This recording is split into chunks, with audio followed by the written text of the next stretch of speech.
दोस्तों 3 मई से मणिपुर हिंसा की आग में जल रहा है। 50,000 से ज्यादा लोग अपना घर छोड़कर रिलीफ कैंप में रहने को मजबूर है। कुकी और मैतेई के बीच चल रहे इस जातीय संघर्ष में अब तक 100 से ज्यादा लोगों की मौत हो चुकी है। हालात यहाँ तक पहुँच चुके हैं कि हर दिन वायलेंस की न्यूज आ रही है। 4 जून को एक एम्बुलेंस को जलाकर एक माँ और उसके 7 साल के बच्चे की क्रूरता से हत्या भी कर दी थी। वहीं 10 जून को कुकी और मैतेई के 100 से ज्यादा घरों में आग लगाई गई, जिसमें 60 लोगों की मौत बताई गई। दोस्तों मणिपुर का ये जातीय विवाद इतना ज्यादा बढ़ चुका है कि अब महिलाएं भी इसके आग से नहीं बच पाई। दोस्तों मणिपुर का एक खौफनाक वीडियो सामने आया है। इसमें पुरुषों का एक समूह 2 महिलाओं को निर्वस्त्र कर सड़क पर घुमाते हुए उनका यौन उत्पीड़न करते हुए नजर आ रहा है। घटना का वीडियो सामने आने के बाद पहाड़ी राज्य में तनाव फैल गया है। बताया जा रहा है कि दोनों महिलाओं को खेत में ले जाकर उनके साथ गैंगरेप तक हुआ। इस मामले को लेकर सोशल मीडिया पर आक्रोश देखने को मिल रहा है। तो आखिर इतना वायलेंस क्यों हो रहा है मणिपुर में कि लोग इतना नीचे गिर गए हैं? आखिर मैतेई और कुकी लोग चाहते क्या हैं? और आखिर सरकार इस पर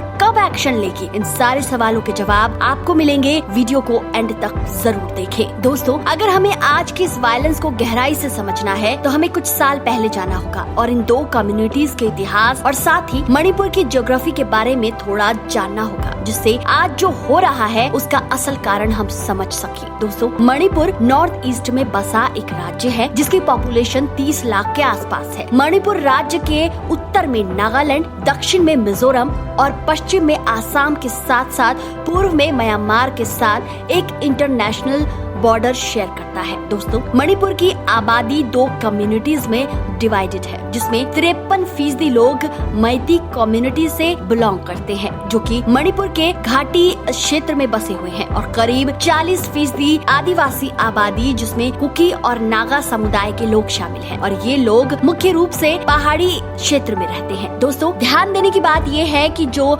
मणिपुर की आदिवासी आबादी है उसने मणिपुर का करीब 90% क्षेत्र अपने कब्जे में लिया हुआ है, और बाकी के जगह में 53% लोग हैं जो मैती समुदाय से संबंध रखते हैं। दोस्तों ध्यान देने वाली बात यह है कि भारत के इस पॉलिटिकल पावर में मैती कम्युनिटी के लोग ही डोमिनेट करते हैं। मणिपुर की विधानसभा में कुल 60 सीट हैं, जिसमें 40 सीट्स केवल मैती कम्युनिटी के लोगों के हाथों में है, जबकि 20 सीट रिजर्व्ड हैं, आरक्षित है आदिवासी समुदाय के लिए। दोस्तों अभी जो दंगे फसाद और वायलेंस हमें देखने को मिल रहा है वो इन्हीं 2 समुदाय के बीच में है। दोस्तों अब ये तो हो गई भूगोल की बात, अब थोड़ा इसका इतिहास समझ लेते हैं, जिससे आपको चीजें थोड़ी और स्पष्ट हो जाए। दोस्तों हजारों साल पहले मैती समुदाय जो कि उत्तर म्यांमार में रहती थी वो माइग्रेट होकर घाटी में आकर सेटल हो जाती है। इन्होंने सालों से घाटी पर राज किया है और ये अपने धर्म को फॉलो करते रहे। फिर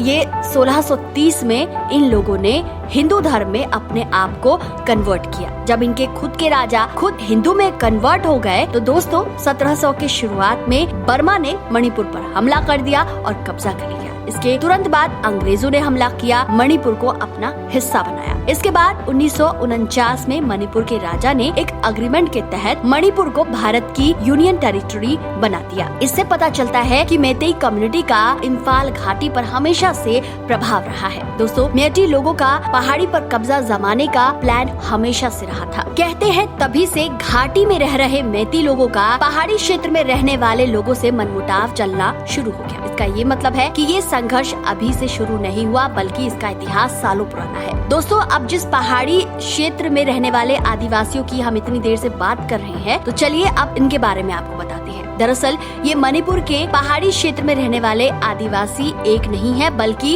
इस तरह के 33 आदिवासी इसमें शामिल है, और इन आदिवासियों को 2 कैटेगरी में डिवाइड किया गया है, नागा समुदाय और कुकी समुदाय। दोस्तों नागा जो है वो उत्तर में रहते हैं, वहीं कुकी समुदाय दक्षिण में रहता है। ये लोग 150 साल पहले से ईसाई धर्म में कन्वर्ट होते रहे हैं और मणिपुर के डिस्ट्रिक्ट और पहाड़ों को अपना घर मानते हैं। नागा और कुकी समुदाय के बीच में भी बहुत ज्यादा संघर्ष हो चुके हैं, और वो ये मानते हैं कि मैती का प्रभुत्व मणिपुर में बहुत ज्यादा है, बल्कि इसका उल्टा मैती समुदाय समुदाय को लगता है कि उनकी उपस्थिति और महत्व कम हो गया है। उनका मानना है कि वो अपने ही राज्य में अल्पसंख्यक बन जाएंगे, क्योंकि ऐसे बहुत से इलीगल इमिग्रेंट्स हैं जो म्यांमार से मणिपुर में आकर शिफ्ट हो जाते हैं। दोस्तों, मणिपुर में आदिवासी आबादी को शेड्यूल्ड ट्राइब का स्टेटस मिला हुआ है, जिसकी वजह से वो राज्य में विशेषाधिकार प्राप्त किए हुए हैं। जैसे अगर बात करें शिक्षा, सरकारी नौकरी या फिर इम्फाल घाटी में घर खरीदने की,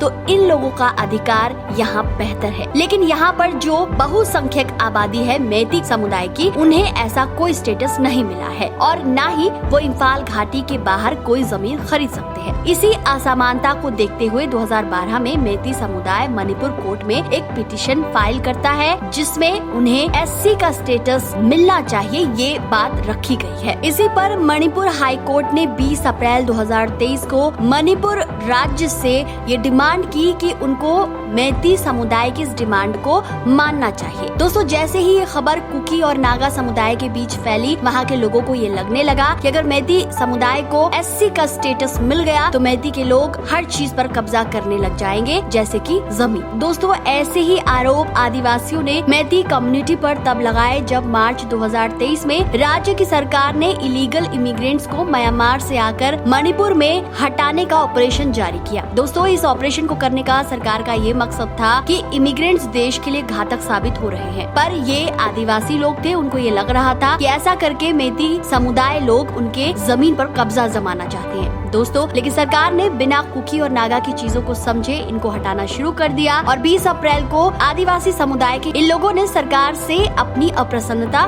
जाहिर की। इसके बाद शहर में तनाव की खबरें आने लगी। मणिपुर के एक जिम में आग लगा दी गई, जिसका उद्घाटन मणिपुर के मुख्यमंत्री करने वाले थे। इसके अलावा मणिपुर में कई जगहों पर 144 धारा लगा दी गई, इंटरनेट सर्विस बंद कर दिए गए। दोस्तों, इसी बीच एक ट्राइबल संगठन ने मणिपुर हाई कोर्ट में इस डिसीजन के अगेंस्ट 3 मई 2023 को एक मार्च निकाला, जिसमें 60,000 आदिवासी समुदाय के लोगों ने भाग लिया। इसके बाद से ही मणिपुर में हिंसा की शुरुआत हो गई। तो दोस्तों, आज दशा कुछ ऐसी हो गई है कि लोग इंसानियत तक भूल गए हैं। महिलाओं के साथ ऐसा शर्मसार व्यवहार कर रहे हैं। कई पार्टियों के नेताओं ने भी अपनी प्रतिक्रिया दी है, अपना शोक प्रकट किया है। प्रधानमंत्री नरेंद्र मोदी का भी बयान आ गया है। उन्होंने मानसून सत्र के पहले दिन संसद में आने से पहले मीडिया के साथ मणिपुर हिंसा पर बात की है और कहा है कि महिलाओं के साथ बदसलूकी करने वालों को बख्शा नहीं जाएगा। प्रधानमंत्री ने कहा है कि मणिपुर की जो घटना सामने आई है वह किसी भी सभ्य समाज को शर्मसार करने वाली है। पाप करने वाले, गुनाह करने वाले कितने हैं और कौन कौन है वह अपनी जगह पर है, लेकिन बेइज्जती पूरे देश की हो रही है। 140 करोड़ देशवासियों को शर्मसार होना पड़ रहा है। पीएम बोले, घटना चाहे राजस्थान की हो, घटना चाहे छत्तीसगढ़ की हो, चाहे मणिपुर की हो, इस देश में हिंदुस्तान के किसी भी कोने में किसी भी राज्य सरकार को राजनीतिक वाद विवाद के ऊपर उठकर कानून व्यवस्था को महत्व देना चाहिए, नारी के सम्मान की रक्षा करनी चाहिए। प्रधानमंत्री ने यह भी कहा कि मैं देशवासियों को विश्वास दिलाना चाहता हूँ कि दोषियों को बख्शा नहीं जाएगा, कानून पूरी सख्ती से